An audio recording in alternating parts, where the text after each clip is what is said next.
Alabama has a new gang prevention law that took effect earlier this month. State and local law enforcement describe it as a potential game changer when it comes to fighting violent crime. Dacian Smith with a look at that law. And Dacian, you say the penalties are tough. That's right. With this new law, there are certain criteria that officers use to identify someone as a gang member. And if found guilty, that person will be in prison for quite some time.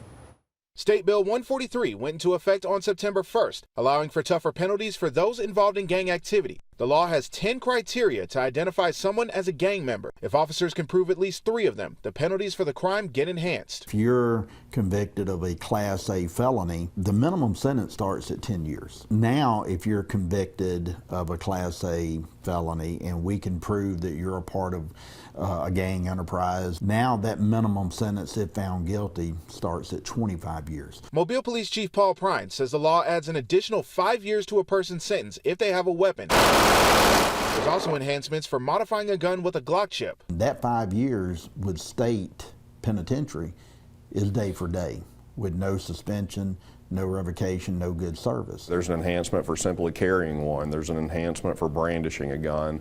There's an enhancement for discharging a gun. Chief Prine says most of their shooting victims and suspects are between 15 to 25 years old. Part of the law includes a big change for those 16 and up. They will be tried as an adult. The juvenile court loses all jurisdiction in these types of organized crime cases. Maybe just some of these young individuals in our community that are prone to the subculture of gun violence will rethink what they're going to do because they're going to spend a lot of time in prison. District Attorney Keith Blackwood says the law applies to anything from street gangs to any criminal enterprise, and he expects it to make a difference. We fully expect to be using this new law, and we expect it to make our community safer.